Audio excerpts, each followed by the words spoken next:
Hello, everybody, and welcome back. This is Suspects and Spirits, and I'm your host, Taylor Seraphin. What is up, true crime nerds? How is everybody? What y'all been up to? I have, unfortunately, been home with a sick kiddo.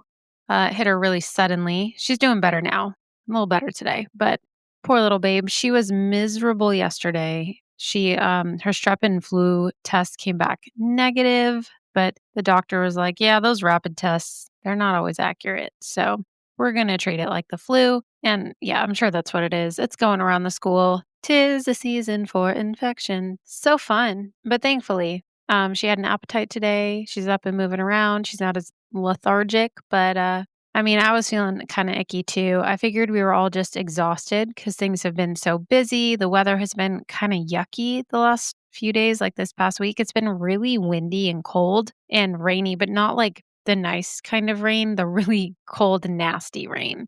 There's a difference. And if you're from Arizona, you know what I mean. I love the warm rain or the monsoons, but that cold, windy rain, that's no fun.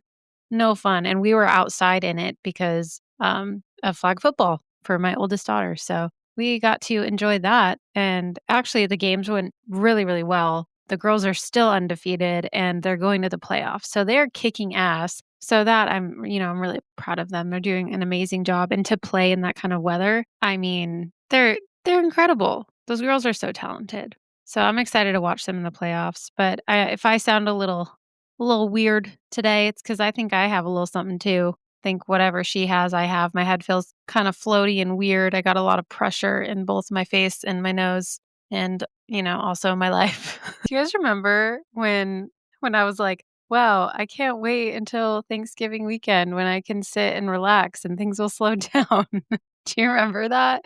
Do you remember when my delusional ass said that? I went back to work and I was like, "Oh, yeah, lesson plans. Oh, yeah, sign up for winter parties. Oh, yeah, MTSS documentation. Oh, I have an IEP meeting this morning. Plus, the kids are feral. They're feral at this point in the year." And then, Christmas shopping, making lists, checking them twice, trying to plan a white elephant party.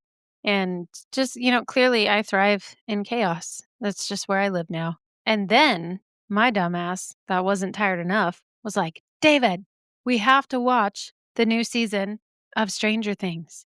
And this sounds like a normal thing to do, right? Like normal behavior. But when you're me, who, I love sleep. Okay. I love sleep. I will fall asleep 5 minutes into a movie if it started past 9 o'clock. Like, I don't even care. I will get those Z's. But when it comes to my favorite shows, I am glued. I am addicted. So when we started the new season and I was like, yeah, there are only like 4 episodes, but they're all super long, an hour or longer. So we started and I'm hooked, guys, the whole time. I'm like, Eddie, is that you? Eddie, are you coming back? Just hoping and wishing and waiting. And I'm on the edge of my seat watching Henry, who's such a creep. He's willing. And Holly, poor Holly, none of this probably makes sense if you haven't seen it. I'm not going to spoil anything for you, but you guys, before I knew it, we were on episode 4 and I looked at my phone and I was like, holy shit, it's 2:50 a.m. Who am I? I was like, I have to be up in an hour and a half. So I have to go to sleep. I have to make myself go to sleep. And that was one of the hardest things I've ever had to do, to just stop watching it and go the fuck to sleep. Normally for me, sleeping, it's not hard at all. Ask my husband. He's like, "Why are you always tired?" Dude, I don't know. I have ADHD, but I was also born tired. I don't know what to tell you. So this was not normal for me, and my body has hated me for the last 5 days. It was like, bitch, go to sleep. I've been so off. And guess what? I still haven't even watched the last episode. So every time I'm online, I'm just trying to like avoid spoilers, like it's a student and their parent at Target. I need to watch. Does Eddie come back? Don't tell me. No one tell me. But I hope so. I hope so. I read that he's not ever going to come back. But man, he was my favorite. Eddie Munson forever. Anyways, I hope you're all getting some adequate sleep and staying healthy, unlike me. Hello. But yeah, get good sleep. It's very important. And what is also important is that I have a story for you. Did you know that? Hi, if you're new here, I tell stories. Welcome to the True Crime Coven. If you're more of a Ghoulian, don't worry. I have spooky paranormal stories that I do next week. I alternate between genres because I'm just, multifaceted and I wear many, many hats. And today's story is a true crime tale from the 60s and 70s. One that made me go, well, that is fucking unsettling. The whole time I researched this case, I was like, wow, this just keeps getting better. And by better, I mean not better. This is a story about a girl named Lucky. Sorry. This is a story about a boy who decided that he would take his fascination with chemistry to a whole new disturbing level. So let's set the scene. We are going to start in 1971 in a place called Bovington, Hertfordshire. Yes, Bovington, Hertfordshire. It's in London. Okay, it's in England. It's a place where something unusual began. A sickness that made everyone in a factory horrifically ill. I mean, violently sick. They used to call it the Bovington bug. And at first, it was just like an office joke. The kind of summer sickness that everyone blamed on, bad cafeteria meals, the heat, or whatever mysterious germs float around in factories where no one opens any windows. But as week after week went by at Hadland's photographic factory, which was a little industrial lab tucked away in Hertfordshire, the workers started to think that something darker was happening. People weren't just calling out sick, they were collapsing. They were vomiting, hallucinating, going in and out of the hospital. One by one, employees dropped under some awful, mysterious illness, and nobody could figure out what was going on. But there was one person who seemed to have an idea. And every time another coworker doubled over during a tea break, he was right there, hovering, offering a fresh cuppa. His name was Graham Young. And by the time the world finally learned who he really was, two things became terrifyingly clear. One, the Bovington bug wasn't a bug at all. And two, Graham had been practicing for years. To understand how a baby faced, quiet, weird little kid in North London grew into one of the most cold blooded poisoners the UK has ever seen, we have to go back. Way, way back to the before time, to the beginning, because that is usually where stories start. Graham Frederick Young was born in 1947 in North London to Fred and Margaret Young. He didn't get much time with his mother, unfortunately. She actually died when he was about 3 months old. And the grief was so overwhelming for his father that he sent Graham and his older sister to live with extended family. So Graham went to live with his Aunt Winifred, and his sister went to live with somebody else. For a brief moment, his life looked surprisingly normal. People who knew him back then said that he loved his aunt and her husband too, and he also really enjoyed their daughter. They said there was stability, there was affection, and he genuinely seemed happy. But, as in most of these stories, that didn't last very long. When Graham was 3, his father Fred actually remarried, and he brought both children back home. And for whatever reason, maybe deep abandonment issues, an already forming personality disorder, or just the spark of something darker, Graham did not adjust well to this. His new stepmother, named Molly, quickly became, in his eyes, the villain of his story. She wasn't abusive by any historical account, but she did enforce rules, and she definitely wasn't his mother. And Graham held onto that resentment like a grudge he planned to repay with interest. Family members later said the household felt very, very tense, especially between Graham and Molly. Now, she wasn't abusive. There's nothing saying that she was like abusive toward him or anything, but I did find in my research that she destroyed one of his model plane sets once. And nobody knows exactly why. Like maybe he wasn't cleaning up or she thought it was a distraction. But either way, that's fucked up to do to a kid. Like if you're an adult, don't destroy their stuff. So I can understand if there's already tension building, how that moment in particular kind of sent Graham over the edge.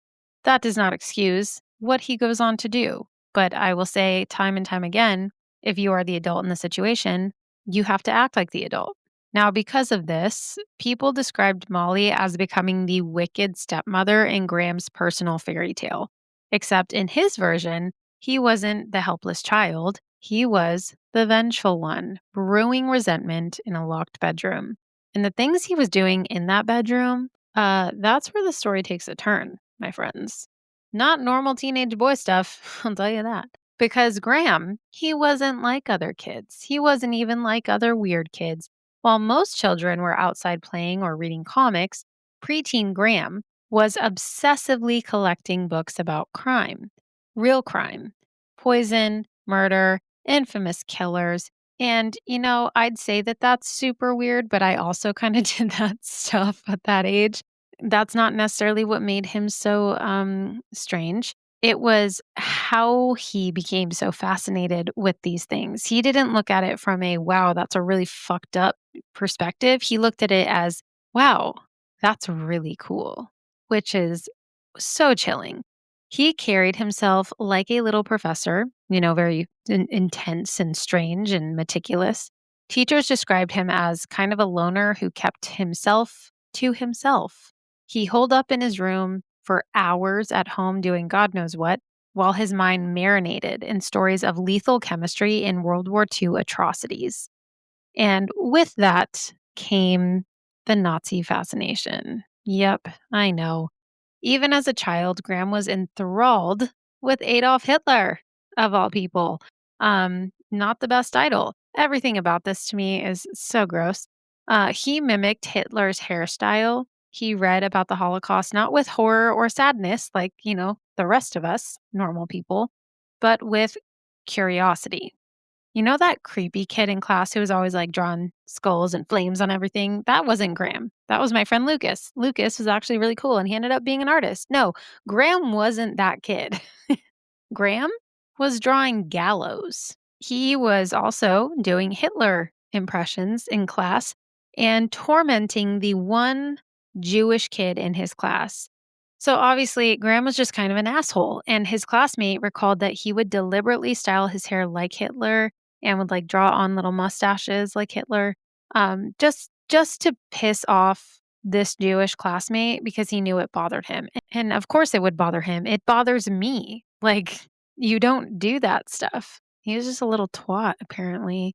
Now, the people in Graham's life didn't necessarily see the typical warning signs you might see in someone like him. There was no arson that they could prove, no head injuries, there was no bedwetting, and no reports of torturing animals, but we will get back to that. He didn't fit the classic McDonald triad, but here's the thing, okay? If you think of the triad as like early indicators of someone who's going to turn out to be a violent predator, then Graham kind of made his own version of it. His triad was more obsessive isolation, being a human encyclopedia for a fascination with poison, and hero worship of genocidal dictators. So honestly, that cocktail is just as bad. But when it comes to the arson and the animal torturing, this part often gets lost in the retellings of Graham. But yes, Graham actually was suspected in at least one early act of fire setting. Around the age of 13, he allegedly set a small shed near his school on fire. There was only minimal damage that occurred, so it never escalated into a serious investigation. And then another small blaze occurred near his family home. But again, nothing provable, nothing serious enough for the police to press the issue. But teachers remembered it, neighbors whispered about it, and these little incidents contributed to the growing sense that there was something seriously off about this young boy. Not just like troubled child, but dangerous. So even though there weren't those like classic red flags of him needing serious help, there were definitely other things happening and boiling under the surface that kind of went unnoticed. And then Graham found chemistry. And this was the moment that everything clicked for him. The moment his obsession turned into a vocation. He took to chemistry like it was his life's purpose. His classmates didn't think he was brilliant exactly, but he had this like laser focused interest in chemical reactions. One friend later said, quote, "He was intelligent enough So I quite liked communicating with him, but he had this association with really negative stuff, end quote. Describing how Graham's idea of a fun game was drawing gallows and then trying to get his desk mate to, quote, hang in a pencil game. So he would play a game that they like to call gallows. And every single time he played with this friend, I think it was Clive who he played with, he would try and get this friend to be hanged. Not exactly a warm, fuzzy, kid friendly memory. And then Graham started getting access to chemicals outside of school. Graham really liked experimenting with chemicals. And what he liked even more to do with these chemicals is to see how they affected living things. Yes. So he would put them into food or drinks and he would give it to people. But his first victim wasn't a human at all. And this is why I said I would come back to the animal cruelty because there was an incident where Graham had shown up to a friend's house with a mouse in a matchbox, like the world's worst show and tell ever. And then he proceeded to inject this mouse with a poison while the other boy watched. And he seemed almost proud. Graham was like proud of this. This wasn't curiosity at all, and it wasn't experimentation. He watched the mouse die with the same cold fascination he'd shown watching Hitler documentaries. The friend said that Graham was working out, quote, dosages, like a twisted mini researcher testing variables. He did this with a syringe that he had acquired from somewhere, which is chilling enough on his own. Like, where did that syringe come from? And obviously, the mouse died. And then Graham took notes. He was like, interesting. Let me write that in my diary. And then, after figuring out what happened to the mouse and becoming just enthralled in all of this, he decided he was going to move on to humans. His first human victim, I don't think you guys are ready for this. Are you guys ready? This story is so fucking bonkers. His first human victim was one of his only real friends. Graham did not really have many friends, and he decided that he should poison the only kid who liked hanging out with him, a boy named Chris Williams. Chris ended up getting sick seemingly out of nowhere. His parents, everyone at school was like, oh my gosh, like he's so sick. Poor Chris, what's happening? He had violent nausea, horrible stomach cramps. He had diarrhea. Doctors thought it was gastroenteritis. I may have said that wrong. Something just like minor and viral that would pass eventually. But Graham knew what was really going on because he had been secretly lacing Chris's food with something called antimony, which is a rare and powerful poison that he somehow convinced a local chemist to sell him by claiming he was doing experiments at school. He was 13, and he persuaded professionals to sell him a lethal substance with a straight face. He was like, yeah, just doing some experiments at school. It needs some antimony, rare and lethal poison, please. And they were like, yeah, sure. So fucking bizarre. No way in hell. Absolutely not. So Graham and this boy, Chris, I guess they used to sit and they would eat lunch together. They would have sandwiches together. And every single time, Graham would find some way to slip this stuff into his food. And every single time that Chris started recovering, Graham would deliver a new dose. There is actually a story in relation to Chris where one time they were at the zoo together. Chris had been really sick and he was like, hey, I'm feeling better. Let's go to the zoo. And then while they were at the zoo, Graham handed him a lemonade and he was like, oh, I'm so sorry you've been sick. I'm so glad you're feeling better, friend. Poor Chris wound up back in the hospital because Graham fucking laced his lemonade with antimony. And at this point, Graham wasn't even being subtle about it. He was bragging about what he was doing, and at least to one person, a friend named Clive, who he used to play this gallows game with. He recalled that Graham confided in him about poisoning Chris, and that Graham was, quote, amused by it, end quote. He wasn't worried. He wasn't feeling guilty. He was curious. He was like, what's going to happen to Chris? Is he going to die? We'll see.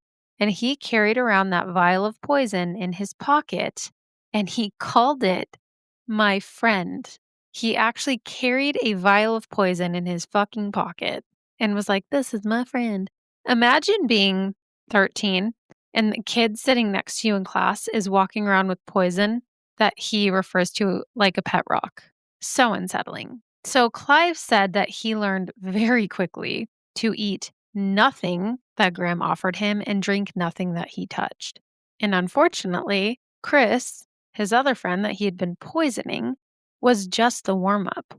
Graham's real targets were much closer to home. Once Chris started missing school too much, Graham shifted his experiments to people that he saw daily. He was like, I can't wait for him to come back to school. I want to do this now. So what did he do? He said, I'm going to poison my father, my sister, and most importantly, Molly, the stepmother he'd never forgiven. Molly Young, you guys, she never stood a chance against Graham. The chilling part is that she didn't even know she was in danger. Nobody did. When she first began getting sick, it didn't raise alarms at all. Molly was a very busy mom. She was a homemaker in the 50s and early 60s. She was tired, overworked, juggling a husband, 2 kids, a teenage stepson who avoided her like the plague. And feeling sick just kind of came with the territory. You feel run down. But this wasn't normal, like I caught a bug sick. This was so much worse. It started subtly at first, like headaches, queasiness, mild stomach pains, nothing that would make anyone run to the ER necessarily. But the episodes weren't going away. Instead, they came in cycles, week after week, month after month. Some days she was fine. She was functioning, laughing, making dinner. Other days she was doubled over in agony. Fred, her husband, assumed that she had some kind of recurring stomach flu or maybe an ulcer, and he told friends she'd always been a bit run down. And doctors just kind of shrugged it off. They were like, yeah, well, I don't know what it is, just diagnosing vague digestive issues. They didn't have toxicology panels the way we do now, and nobody was even thinking poison. Like, why would they? So even though they didn't have those panels like we do today, there was absolutely no reason for them to have done a toxicology panel on her because why would they think that? Meanwhile, Graham watched everything going on, and at this time he was 14. Just 14, and he watched it like his favorite fucking movie. The way he monitored her symptoms was just horrifying. He wasn't just like slipping poison into cups of tea. He was measuring her pain like a little scientist. He noted what dosage produced vomiting versus what dosage produced paralysis. He experimented with timing. He tested delivery methods, tea, meals, discrete additions to sauces, broths, even Sunday roasts. He wasn't even fueled by anger or revenge, not even by hatred. Like, yeah, he didn't like his stepmom, but he was fueled more by the curiosity of what would happen. So this curiosity mixed with the total just emotional detachment became something so monstrous. One of the most chilling moments reported from this period came from an eyewitness who knew the family. It was a neighbor. And on one Easter Sunday, Fred came home and found Molly laying in the garden.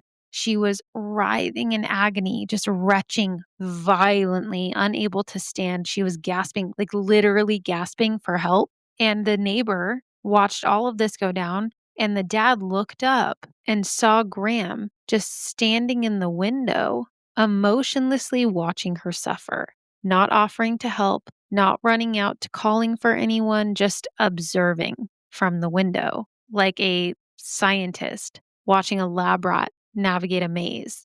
Definitely not a normal reaction for a child, not for any child. And I can't help but notice that he was fascinated with, Nazis and how they used to do experiments on people. I almost wonder if some of that he became so obsessed with led him to this curiosity with what kind of experiments he would do of his own. For me, that's like the smoking gun. Like, yeah, he saw all of this at a young age. He didn't know how to navigate any of that emotionally. He didn't understand it, maybe. There's definitely something missing, in the way he processes emotion. So if he's seeing that and he doesn't understand it, and he's like, oh, wow, that's really interesting. I wonder if I could do it. Then yeah, he's going to fucking do it because he has no humanity to him. It's very Ed Gein of him, honestly. Ed Gein became fascinated with Nazi memorabilia and stories, the bitch of Buchenwald and all of that. But this is a child. So disturbing. So as Molly's health declined, the poison was building in her system. And antimony, which I had to look up, I didn't know what it was. It's very slow, it's cumulative, and it's very cruel to your body. It mimics real illnesses, so it's easy to hide. And it poisons the internal organs, it shuts down the gastrointestinal system, and eventually spreads into the lungs and the heart. So extremely dangerous. And some chemist was just like, here you go, 13-year-old, have fun. And because of this, the last months of Molly's life were agony. She vomited violently, often to the point of dehydration. She had episodes of almost total body weakness where she could barely get out of bed. Her skin grew pale and sallow. She complained of burning pains. Her hair thinned. She developed nerve issues that made her limbs feel heavy. Some days she improved slightly, tricking everyone into thinking she'd finally, turned a corner. And then other days she would just collapse with no warning. And while all of this was happening, Graham watched with satisfaction and he decided to increase the dose. He learned how much she could tolerate before it became obvious that she was dying. He kept graphs, notes, detailed observations. He refined dosages. He experimented with delivery methods. Now he was trying Sunday lunches, random drinks in the kitchen. He even sprinkled antimony onto the food that the whole family ate together. No one suspected him. He was 14 and he had absolutely no humanity, no empathy. She was not a human being to him. They were not humans. They were just long-term clinical trials, a science experiment that he controlled with the turn of a teaspoon. And by April of 1962, the antimony had finally done enough damage to Molly to take her life. And you might be asking yourself, well, what about the autopsy? Well, when it came time to perform the autopsy, doctors couldn't find the poison because they weren't looking for it. There was no reason to. To them, she died of a sudden, severe illness. Very tragic, yes, but not necessarily suspicious. And Graham, he decided to cover his tracks even further, just in case. This little fucker somehow managed to convince his father, Fred, his grief stricken father, who has now lost two wives. Both of his wives have died. He convinced him that cremation was the modern choice. He was like, Dad, it's cleaner, it's easier, it's more reliable. He framed it as a practical family decision. Now, Fred, he was like, okay, I don't even know what to do at this point. So he agreed. He had just lost his wife. He wasn't thinking clearly. So Molly's body, the only remaining evidence of what Graham had done, was turned to ash. And Graham, he attended the funeral and watched the smoke rise. He watched the coffin burn. He watched the last ounce of physical proof crumble into nothingness. And people who were there didn't think anything of it. They said he looked solemn, he looked respectful, he was quiet. But what was going through his mind was not grief at all. It was satisfaction. His first kill had been completed, his experiment was successful, and nobody suspected a thing. There was only one person who had even the slightest suspicion, and that was his friend Clive, the same boy who'd watched him poison a mouse and who later heard him brag about poisoning Chris Williams. He wasn't hiding who he was anymore, not really. He had spent the previous year experimenting on Chris, poisoning him just enough to keep the boy constantly a little bit sick, but not enough to raise major red flags with doctors. And Graham enjoyed it. Remember, he bragged about it to Clive in the way that other boys bragged about scoring a goal in football practice. So to him, it was just like, look what I did. But while Graham thought he was being subtle, the people around him were starting to catch on. So before, when they were like, there were no red flags, we don't know what's going on. Now they're a little suspicious of Graham. So let's talk about red flag number 1. Graham's behavior in class became noticeably weird. Graham was known as very quiet and intense, like I said before, very hyper focused, especially in chemistry. He was top of the class academically, but his encyclopedic knowledge of poisons was beyond anything a teenager should know. And that's when his science teacher started noticing a pattern. According to his classmates, Graham would ask oddly specific, highly technical questions about poisoning, including things like how quickly certain metals kill, whether symptoms of antimony or lead poisoning could be mistaken for illness, what happens to the nervous system during toxin exposure, how to hide traces of chemical compounds in the body. These are not normal questions. A former classmate even remembered the teacher giving Graham a strange look because the questions were just so out of place for a school lesson on basic chemistry. He wasn't like, hey, can I sing a song about the periodic table? He was like, hey, how much antimony can I give my stepmom before she dies? Like, what the fuck? This kid was unhinged, and this scares me. So let's talk about red flag number 2. So the Nazi obsession, as I mentioned before, obviously this kid was a real douchebagette. Students noticed that Graham wasn't just casually interested in Hitler, he was performatively interested. He would imitate Hitler's speech patterns and he collected Nazi memorabilia. He talked endlessly about the Nazi medical experiments, which he was apparently conducting himself. He was also, like I mentioned before, deliberately antagonizing Jewish classmates.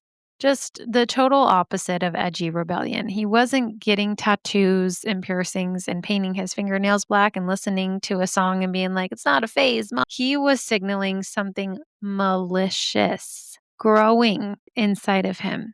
He came off as such a polite little boy, too. It's just really creepy. Now, thankfully, there was a really big problem for Graham, and that was his father and his sister were still getting sick. And people at school were starting to connect the dots. As I said before, they were becoming a little suspicious of Graham. Not about the murders necessarily, but about his odd behavior. His chemistry teacher, in particular, became so disturbed by his obsessive questions about lead poisoning and certain rare toxins that he decided to keep a closer eye on Graham. And one day, he found something very disturbing. He found his, quote, little friend. Remember that reference? When the science teacher confiscated some items from Graham, possibly during class or a desk check, he discovered multiple chemical compounds that a 14-year-old should not own, including antimony salts. The exact moment here varies kind of depending on the sources, but in what I have researched, it seems that the poison was discovered in Graham's desk and would ultimately bring him to justice. Or would it? So, this was not just found randomly. This was found because Graham could not resist escalating. His questions, his behavior, his supplies, his attitude, it all built up. And when the teacher finally found the substance and realized Graham's knowledge level was disturbingly beyond normal schooling, he actually contacted the school administrators, which, like, good for him, because clearly the other adults are like, he's fine. Like, yeah, I'm a little suspicious of him, but not like enough to search his room or like any of his belongings. I would be searching the fuck out of this kid's room, dude. If he, I don't know. It's just all bizarre. It's all bizarre. Anyways, on to the next red flag. Red flag number 3. The psychiatrist was called in, and this was the final step in the process for the school to figure out what the fuck was going on with Graham. A psychiatrist was brought in to interview him, probably expecting to deal with, just a troubled teen dabbling in like edgy chemistry. But no, he wasn't like making his own drugs. Graham was not a regular kid. Not that regular kids make their own drugs and in chemistry class, don't do that, kids. And if you're a kid, you shouldn't even be listening to this anyways. Go play outside. But instead, they encountered a miniature Hannibal Lecter when they started interviewing Graham. Now, Graham being himself, with this interview with the psychiatrist, he saw this as an opportunity to flex. He began speaking with arrogant expertise about toxicology, explaining different compounds and their lethal effects with the enthusiasm of someone describing their favorite sports team. The psychiatrist was instantly alarmed due to his casual indifference to suffering and his excitement bordering on pride. The psychiatrist realized within minutes that this kid was not experimenting, he was practicing. And with that, the school decided to contact the authorities. Finally, so the police, they were like, yep, we got it. They responded. They drove to Graham's home. And when they searched Graham's bedroom, they found the Nazi shrine, swastikas, portraits of Hitler, books on Nazi experiments. They found his diaries where he kept meticulous dosage notes about his quote unquote experiments.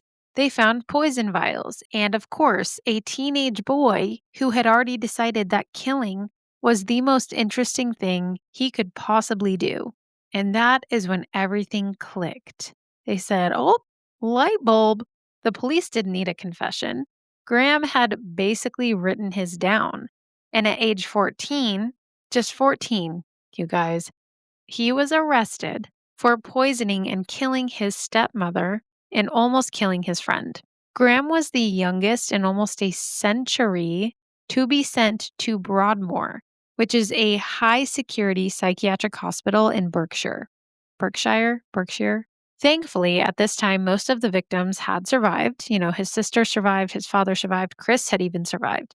But Molly, as we know, she had been his first victim. And aside from the mouse.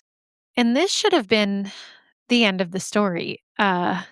This should have been the moment in the timeline that, branches into Graham getting treated, becoming a functioning member of society with proper medication and rehabilitation, and just, living the rest of his life in obscurity forever. But no, this is Graham Young. And Graham was nothing if not a complete asshat. Even inside Broadmoor, one of the most secure psychiatric facilities in the UK, he found ways to keep poisoning people. He read toxicology books nonstop because apparently they thought one of the best things to give this pint-sized poisoner was more books about chemistry. Now, maybe they wanted to feed that love for learning, but Graham did not love learning. He loved control. He loved hurting people. And he was not given the tools to spin or channel this knowledge and high functioning psychopathy into a productive or positive career. So, no, he used this to his benefit. He was like, people are giving me books about poisoning. He manipulated the staff into getting him more books about the topic because he was also manipulating them into thinking that he was improving and that he was okay. He's like, yeah, my poor stepmom, I shouldn't have done that. That's so sad. What happened to her? Like, he was just playing them all like a fiddle. It was ridiculous. Patients, on the other hand, they were terrified of him, like hardened criminals in this place. Men way older than him, women way older than him, who were so criminally insane that they were put in Broadmoor, were terrified of this 14-year-old. One inmate later said, quote, he had no link with humanity. He was like a dead man walking, end quote. Another described him as being in his own world and not in like the dreamy artist way, in the this man is planning your death behind those blank eyes kind of way. They were very uneasy around Graham. Some of the Broadmoor staff was also uneasy around him. Some of them definitely catered to him and they were like, oh, he made a mistake. He's a kid. Like, he'll be fine. We'll just give him, chemistry books and feed his love of learning. And then other staff was like, listen, we're trying to be clinical, we're trying to be detached and objective, but even they admitted that they were on edge around him. Not because he was violent. Graham didn't punch people. He wouldn't scream or attack them or anything. He didn't need to. He was calculated and quiet, and they had every right to be worried because there was one patient at Broadmoor suspected to be linked to what? A poisoning, of course. This patient died. He was apparently poisoned with cyanide, something the hospital desperately wanted to write off as natural causes, but Graham was like, no, that was actually me.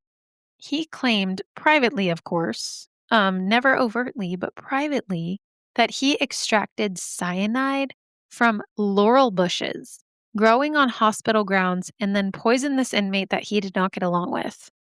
Do you understand how terrifyingly clever that is? That's not normal behavior. That's actually diabolical and so disturbing. He foraged for poison. He is a poison forager, some kind of homicidal horticulturist. Like, what fucking teenager is like, a laurel bush. Oh, cyanide. I'm going to poison this guy. No one says that. No one knows that. I didn't even fucking know what a laurel bush was, and I'm 32. Like, I had to look it up. So he wasn't supposed to have access to those plants. He wasn't supposed to be doing chemistry at all. He wasn't supposed to be anywhere near anything dangerous. But the people underestimated him because he was a kid. And Graham learned a crucial lesson in Broadmoor. He learned as long as you seem polite and calm and articulate and you're remorseful, people will believe you and they'll believe that you've changed. And he had 10 years to perfect that performance. And unfortunately, the system fell for it because in 1971, at only 23 years old, Graham Young was released. Let me rephrase that. A man who poisoned his best friend for fun when he was 14, poisoned his family, made them violently ill just for shits and giggles, killed his stepmother, and possibly murdered someone inside Broadmoor by synthesizing cyanide from hospital landscaping, was now released back into society because he, quote, looked better or seemed reformed because he was quiet and polite and compliant and also white and a man. So the system took one look at this smiling, bespectacled young man and was like, he's fine now. So he moved into a bedsit in Hemel Hempstead and he got a job as a trainee storeman in a photographic factory. He was just put back into society. They were like, here you go. Go get a job. And he did, at a place full of his favorite little friends. Chemicals, literal shelves full of dangerous compounds that he could access daily.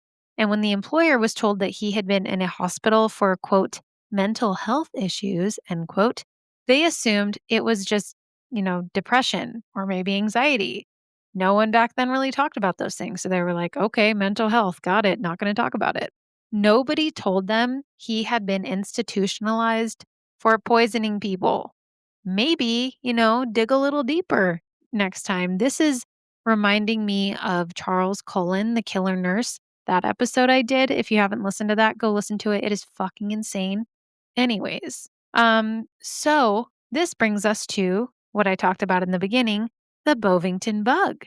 By the summer of 1971, employees at Hadland's Photographic were dropping like a Snoop Dogg song, only not very hot at all. Not hot. They were very, very sick. Mysterious illnesses, nausea, vomiting, hair falling out. People were passing out behind microscopes at their work benches.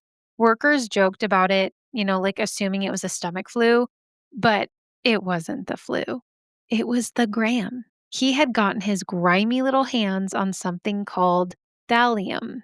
Now, I had to look this up when I was researching because I was like, wait, how the fuck did Poison Pants McGee get his hands on thallium? Well, as it turns out, Hadland's Photographic, the factory where he worked, manufactured high-speed camera lenses and related equipment. That meant the factory had things like metal salts, developing agents, solvents, heavy metals, industrial chemicals, like thallium. And Grammy Boy, he had access to all of this totally unsupervised. They did not think for a freaking second, hey, before we let him back into society, maybe we should make sure he doesn't land a job that gives him access to the shit he can poison people with. Or maybe, like, send out a PSA to his employers, like, hey, this dude is fucking cuckoo for chemical cocktails. But no, they said he's rehabilitated. Obviously, he's safe. But you know what's not safe? Thallium, especially in the hands of Graham. Seeing as how Graham could not get his hands on cyanide or antimony as easily as before, which is wild because he was 14 when that shit happened and it was very easy for him. This thallium that he had access to was the next best option. And he was even more excited to realize just how easily it was to use under the radar. So, what is thallium, you ask? And I'll tell you because I didn't fucking know either. Thallium is a tasteless, odorless, and colorless chemical similar in behavior to lead and mercury. Historically, it's been used in rat poison, insecticides, pigments, glass manufacturing, electronics. So basically, it's everywhere in this factory. And even scarier is that thallium is 10 times more toxic than antimony, the poison that Graham used in his first murders. 1/10 of a gram of thallium can kill a person. And if placed in something like, oh, I don't know, tea, you'd never know it was there. One toxicologist explained that thallium dissolves easily and blends seamlessly into stronger flavors. So, tea, coffee, soup. And Graham, he loved serving tea. It was his favorite weapon. He would hover during tea time, offering cups with a gentle smile to his coworkers. Colleagues were like, well, this is weird, but thanks. And they said, because they were like, he was a bit of a loner, but he tried to be helpful. So people thought he was awkward, sure, but like he was harmless. So they took the tea from Graham, thinking that he was just being nice. And they were wrong. He was batshit crazy. And I feel so bad for these people. They're, working hard, wanting to enjoy their tea, and Graham has to be fucking weird about it. I am never taking tea from anyone ever again or coffee. I'll do it myself. But, anyways, it did not take long for Graham to claim his first victim here at this factory, a man by the name of Bob Eagle, a well liked supervisor with a sick last name. Bob actually really trusted Graham. He encouraged him, he helped train him. And of course, in Graham's eyes, that meant Bob was the perfect test subject because Graham was completely void of emotion. Remember, he poisoned his best friend and his stepmother. So it really didn't matter if he liked you or disliked you. He was just doing it for sport at this point. So after taking a few cups of tea from the ever so helpful Graham, Bob began to get very, very sick, violently ill. In fact, he would collapse at work and was in and out of the hospital. This poor guy would return to work only to collapse again. And in July of 1971, he died after paralysis spread through his entire body, eventually leading to pneumonia. And Graham, he went to his funeral as the company's representative because he had been, quote, close to him.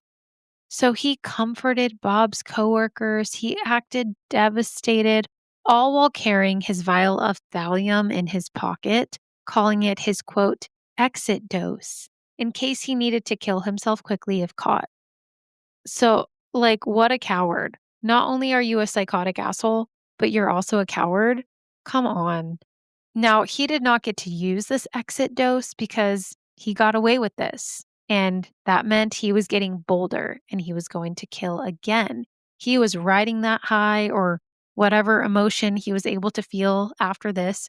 And he decided he would take another victim, another senior staff member named Fred Biggs. Graham recorded Fred's suffering in his diary. And at one point he wrote, quote, he is surviving far too long for my peace of mind, end quote. Almost like he was irritated.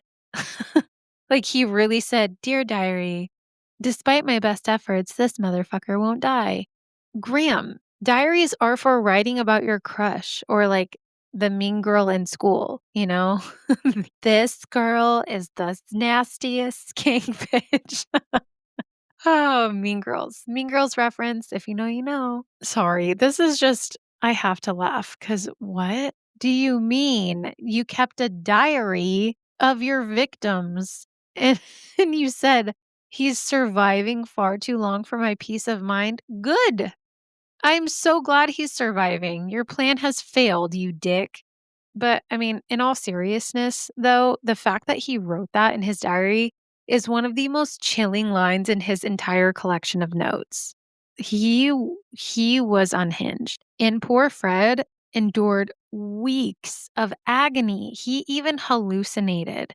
And many of the coworkers, one which I'll talk about more later, he said that the hallucinations were terrifying. During Fred's poisoning, reports also mentioned that his hair fell out in clumps.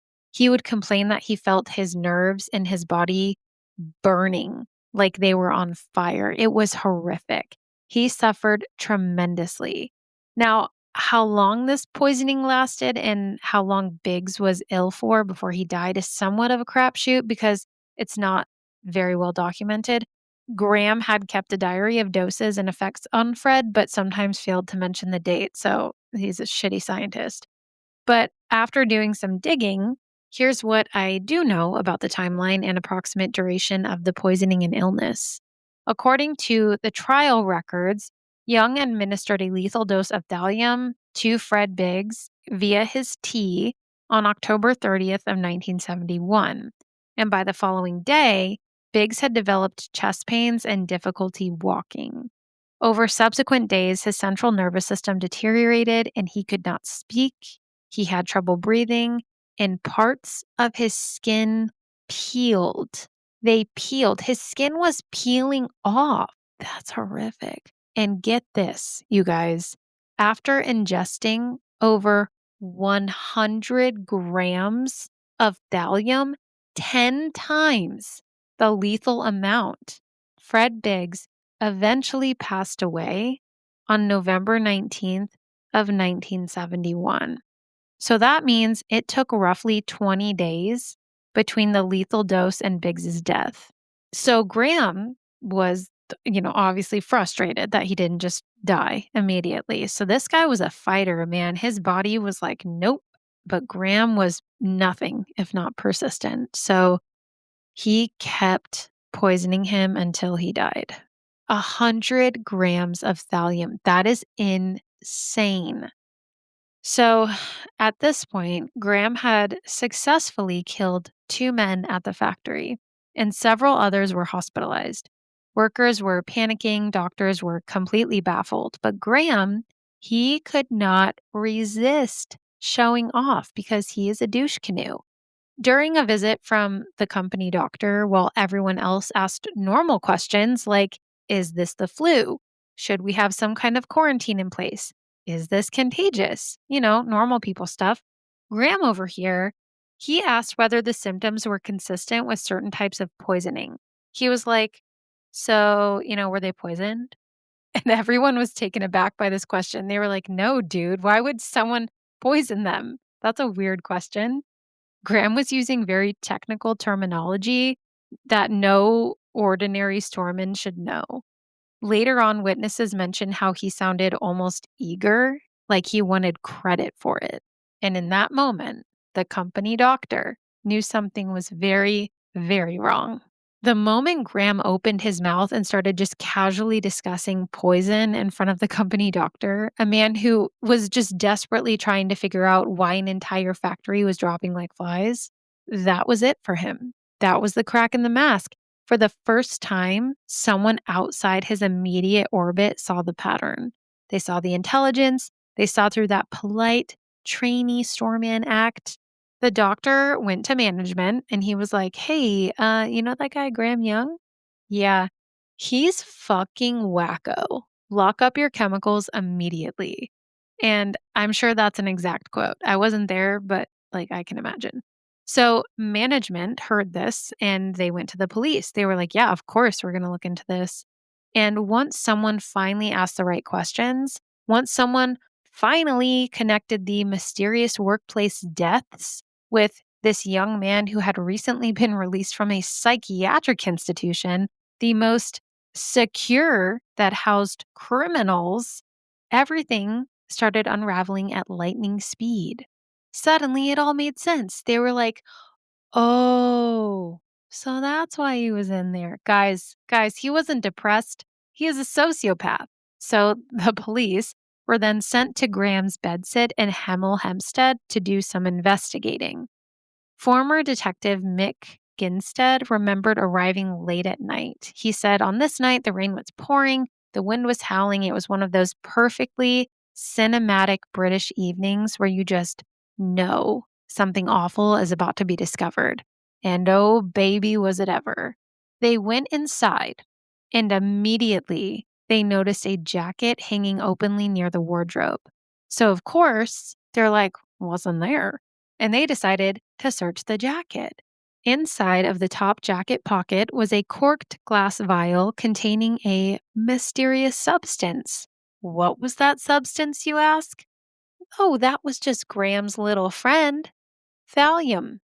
And later on, when asked why this was just casually in his jacket pocket, they were like, listen, we're glad you're stupid, but like, why would you leave it in such an obvious place? According to him, that was his exit dose. You know, like the one he took to Bob Eagle's funeral months prior. It was the same one. The one he kept in close reach should investigators catch on and he need to take his own life. But I guess it wasn't close enough, huh, Graham? Thank goodness, too, because that would piss me off if he was able to get out of it that easily. Now, I wish this was the end of the story, that detectives, found the vial and they were like, oh, we gotcha. Let's go to jail. But this was actually just the beginning of their investigation. As detectives combed the room, they found Graham's diary. And as we know by now, this man was not talking about his feelings or writing poetry. These were scientific logs of human suffering, detailed entries about who he poisoned, how much he gave them, how they reacted, how long it took, whether they recovered too quickly, and whether he found that annoying, like in Fred's case. And of course, there were Nazi relics in his home, because even after his time in Broadmoor, he still clung to that imagery and that ideology. He had swastikas, Hitler portraits, books on Nazi chemical experiments, anything that symbolized control, death, superiority, and a cold detachment from human life. In other words, he was a bigot, racist asshole, and also a murderer. But the most damning piece of evidence wasn't visual. It was a diary line detectives stumbled upon that read, quote, went to the hospital to see Bob, took a bottle of brandy to make sure he didn't wake up, end quote. This was in reference to Bob Eagle, Graham's first factory victim. When Bob was in the hospital fighting for his life, Graham had visited him and he brought a bottle of thallium laced alcohol, hoping to finish the job. He went to the hospital to visit this man, acting like he was a friend and a good coworker after he had already poisoned him multiple times, just to poison him again. That is absolutely sick. He has no soul. Like, I'm convinced this dude, no soul at all. Detective Mick Ginstead later said that the moment he read that line, he felt the case snap right into place. According to him, quote, that was the eureka moment. We'd got him, end quote. So on November 21st, 1971, just 2 days after Fred had died, Graham was arrested. And this time, he couldn't talk his way out of it with wide eyes and polite charm. He certainly tried, because it's Graham. And, it had worked before, right? Why not try it again? But not this time. 8 months later, in July of 1972, Graham Young stood trial for multiple counts of murder and attempted murder. And he denied everything. Of course, he was like, diary? What diary? Oh, that diary. That's my creative writing project. It's a novel, because all aspiring authors keep detailed chemical dosages and medical symptom progressions next to sketches of gravestones. Like, duh, makes perfect sense. He was like, I'm basically Agatha Christie. Journalist Anthony Holden, who attended the trial, described seeing Graham for the first time as a, quote, chilling sight. He said, quote, he was the only witness in his own defense, end quote. and that he gave testimony with this like calm arrogance of someone talking about a science fair project rather than the deaths of his coworkers. Again, I say, what a douche. But Graham he just couldn't help himself. You guys, he never could. Even during the trial, he had reached out to Holden, the factory that he worked at, via his solicitor and handed him a note. It said, quote, I want you to get me into the Chamber of Horrors at Madame Tussauds. I want to go down in history as a famous poisoner. End quote. Graham, babe, get better goals in life.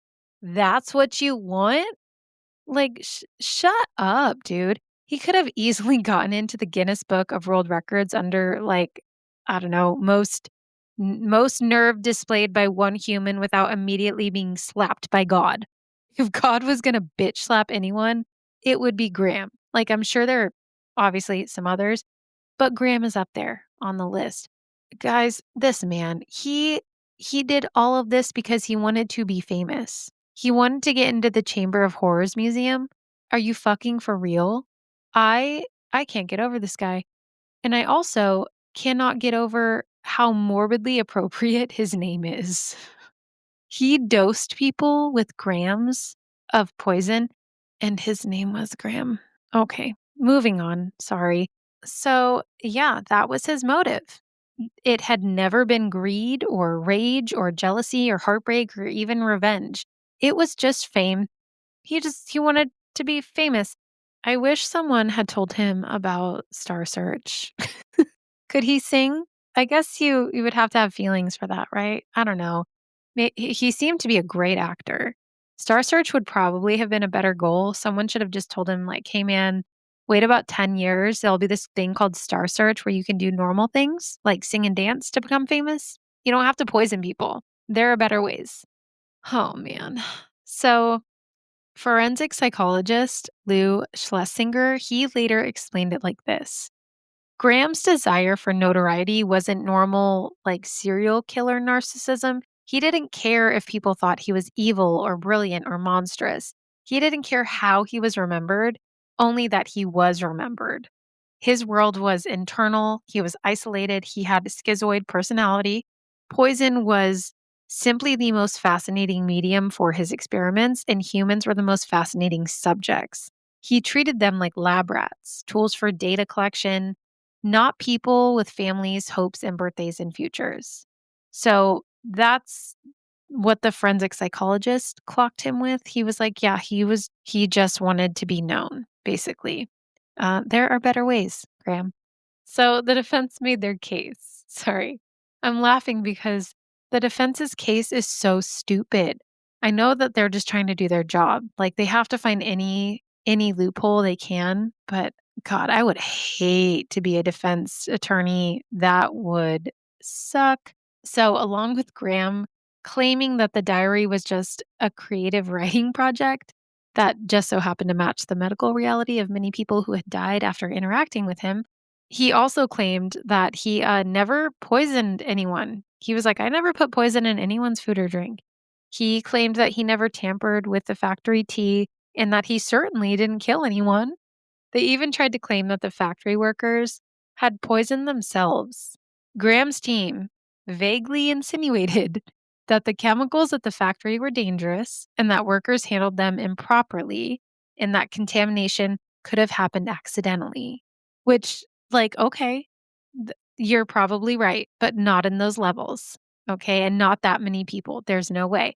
And the prosecutor was like, cool. So what about the time you poisoned your best friend and you killed your stepmom? And then Graham was like, oh, that was years ago. You must be mistaken. I would never do that again because I went to Broadmoor and I'm fine now. His team really tried to undermine the poisoning evidence on multiple occasions throughout the trial because thallium poisoning can mimic like neurological illnesses, infections, neuropathic degeneration, stuff like that. His defense tried to argue that the symptoms didn't automatically point to poisoning, which I guess makes sense. But the prosecution was like, nah, babe, he had it in his jacket. Like it was in his jacket. The thallium was in his possession. There were notes in his diary. There are victim testimonies from when he was 14. There are victim testimonies from the factory. Every time they had tea given to them by Graham, they would get sick. There were medical confirmations of thallium levels in the bodies at this point. Graham's own bizarre comments during the investigation was also a smoking gun. Like when he asked the company doctor, "Is it thallium poisoning?" Like, that's an oddly specific question to ask Graham. So this angle fell apart rather quickly for the defense because, there was also the part where he poisoned people when he was 14. And after a jaw dropping, month long trial, a verdict was finally delivered on June 29th in 1972 when the jury found Graham Young guilty of two murders, Bob Eagle and Fred Biggs, two attempted murders of other coworkers at the factory, plus additional poisonings that he would not admit to. Graham Young was sentenced to life imprisonment and sent to Parkhurst Prison. They had originally wanted to send him back to Broadmoor because it's a home for the criminally insane. And Broadmoor had always been really famous for housing violent offenders like him. It housed murderers, people found not guilty by reason of insanity, people with severe mental illness who posed a danger to others and themselves. Some of the UK's most infamous criminals were housed at Broadmoor. It was essentially the UK's version of a psychiatric prison, though technically it was part of the hospital system, not the prison system. But Graham, he avoided returning to Broadmoor only because he begged the court not to go back. He was like, please, please don't send me back there. And unbelievably, they honored that request. I mean, I guess it was believable because he wasn't technically insane. He was sane enough to stand trial and sane enough to keep a damn diary. So clearly, not insane, right? He was very aware of what he did. I mean, he was sent there at 14 because they couldn't send him to prison. And even then, he was the youngest patient at Broadmoor. They thought that, after rehabilitation, he would be fine. He was not fine. And now at 24 years old, he would spend his life in prison. Parkhurst, where some of Britain's most violent offenders were housed, was supposed to be the place where Graham would just blend in as another murderer. But that didn't happen. Convicted killers, mobsters, violent offenders, none of them wanted anything to do with him. One former inmate famously said, quote, "All the weirdos went to the vicar's tea party, except Graham," end quote. This meaning, even among the strangest, most disturbed criminals, Graham was on another level entirely. No one trusted him. Another inmate recalled that if Graham ever went to the kitchen, nobody ate that day. They were like, oh shit, Graham's in the kitchen. No one eat the food. No one eat the food. Hardened criminals, you guys. Men who had stabbed people, shot people, beaten people, raped people. They were terrified of a quiet man with glasses because he might sprinkle something in their stew. The Cray twins, Ronnie and Reggie Cray, were in Parkhurst during this time, during the early 70s. They were some of the most feared gangsters in London at the time. They were leaders of the firm. They were involved in murder, extortion, torture, racketeering, organized crime. They were basically celebrities in the underworld. They were there when Graham was there. And they said, "We are not eating today, brother. That guy is a fucking wacko." They were like, no, absolutely not. So during his years in Parkhurst, Graham did not get any better. He didn't express remorse. He didn't acknowledge the damage he'd done. Instead, he remained very cold, very detached, and disturbingly neutral about everything. Prison staff reported that he mostly kept to himself, and fellow inmates said that he had this sense of being removed from humanity. And you know what? They weren't wrong. But eventually, Graham Young did pass away. Yep, he died.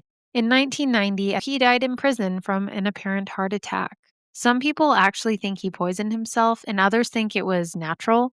There was never really a definitive answer. But I like to think, in a poetic twist of dark justice, the man who spent his entire life mastering the slow art of killing through chemistry may have been taken down by the most mundane chemical reaction of all, his own cardiovascular system. As for his victims, though, the list remains very complicated. So here's what we know. The confirmed deaths are his stepmother, Molly, the Hadlands worker, Bob Eagle, the other Hadlands worker, Fred Biggs. Some likely deaths were at least one patient at Broadmoor, the suspected cyanide poisoning, and then his non-fatal victims who still suffer lifelong consequences were his father, his sister, and his best friend from childhood, Chris Williams. Plus the numerous coworkers at Hadland who endured months of excruciating symptoms. And then there was the mouse, of course. Now, this part I was saving for the end because it just belongs here. It sticks with you. I mentioned earlier about the hallucinations that some of the factory workers suffered. There was a man named Jethro, and he worked at the factory. He was one of the employees who had been poisoned by Graham. This man said that the hallucinations were so horrifying, he told police he would have shot himself if he had a gun. That is how unbearable the thallium-induced pain was.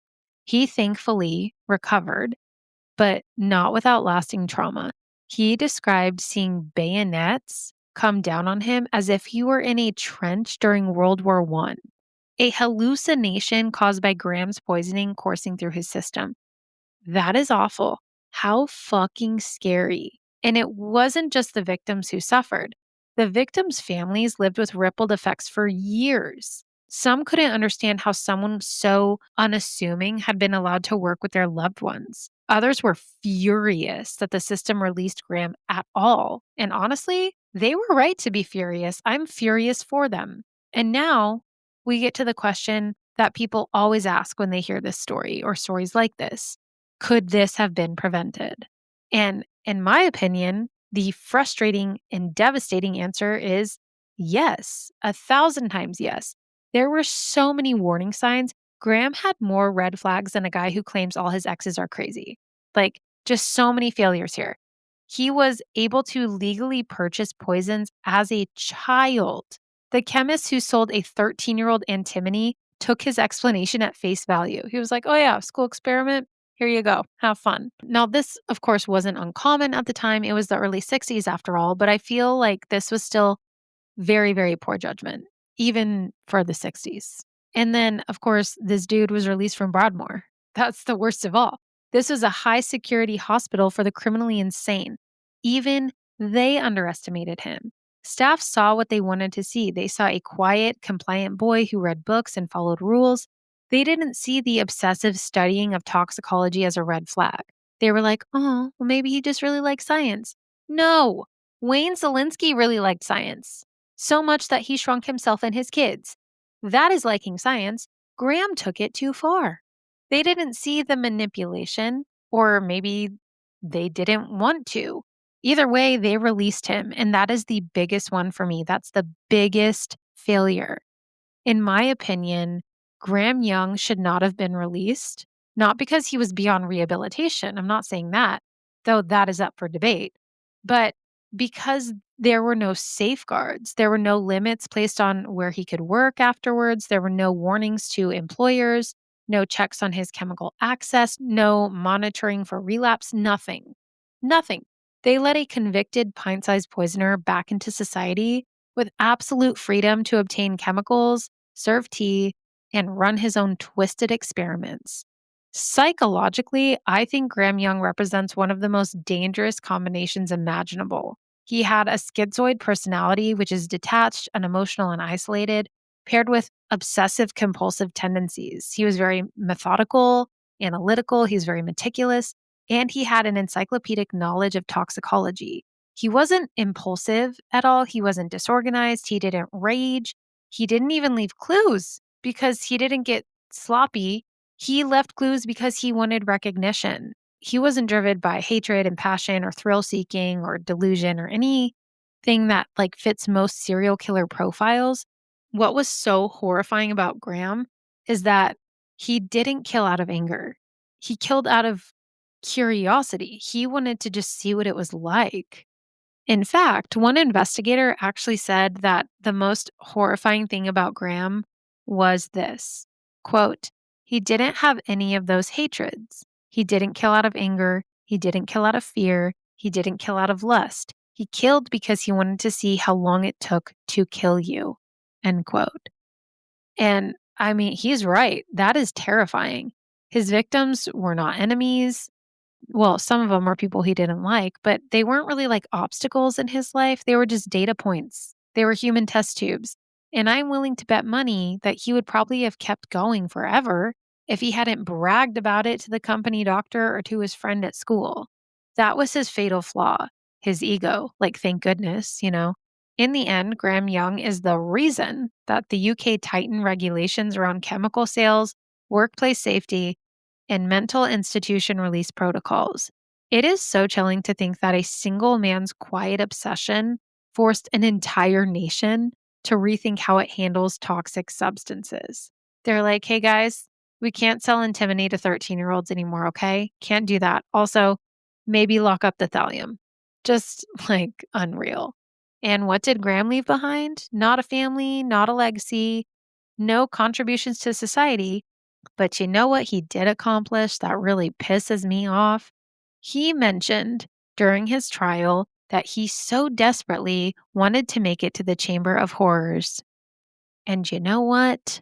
He did. Yes, Graham Young, he did make it into the Chamber of Horrors, and it became one of the most talked about additions of its era. His wax figure was added after his death in 1990 to Madame Tussauds Chamber of Horrors.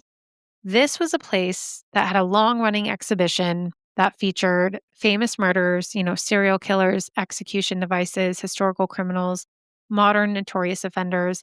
And Graham, when he died in Parkhurst Prison in 1990, the museum added him to the exhibit. He was placed alongside other infamous British killers such as Dr. Crippen, Jack the Ripper suspects, the Cray twins, who I mentioned before, Ruth Ellis, and John Christie. His inclusion cemented his legacy as one of the UK's most notorious murderers. Now, the public reacted in a mixed fashion. Okay, it was a big deal. Newspapers called him the Teacup Poisoner, the Quiet Killer, the Boy Who Loved Poison, and the Chamber of Horrors used that notoriety to draw crowds. The public was morbidly fascinated, which I understand, especially because he looked young and unimposing. He was disturbingly ordinary. But if it were up to me, personally, I would have left that fucker out just because he wanted to be in it. I would have said, oh, well, sucks to suck. Like, he did this because he wanted to be famous. So, on that principle alone, I would have not included him. That's how I feel about that. But more importantly, his victims still have family members who refuse to drink tea made by anyone but themselves. And I mean, me too, now, because this is fucking wild. This story is crazy. And some of his survivors lived the rest of their lives with lingering health problems. The trauma didn't end when the poison left their bodies. Many of them lived with nightmares, chronic health issues, and the horrifying knowledge that someone they trusted, someone they saw every day, who smiled at them, who poured them drinks, and asked about their day, had been slowly killing them. And that is the story of Poison Pants McGee, the pint-sized poisoner, Graham Young. This one really made me question just everything I ever knew about children. I don't know what caused him to become this way. One of the documentaries I was watching recently was it was separate from this, but it was talking about personality disorders and how you don't become that way. Usually you're born that way. And I don't know if I agree with that necessarily. I think it's both. Obviously, there's the nature versus nurture, the predisposition that you have to take into account, genetic factors. Then there's the childhood neglect. Was there any emotional bandwidth? Do they have empathy? Were they taught empathy? Did they learn empathy? It's all so interesting and also so very terrifying. And I'm not sure if we will ever figure it out, what makes people behave this way and do such awful things. But until we do, we can all discuss it together here because this is some crazy shit. And that's why I started this podcast, because I am fascinated by why people do the things they do. And I'm also fascinated with ghosts. So next week, we'll have one of those stories. Spooky paranormal. Anyways, I hope you guys enjoyed the episode today. I hope you learned something new and I hope you liked it. And if you did, please share it with a friend or a family member who's just as dark and twisty as we are.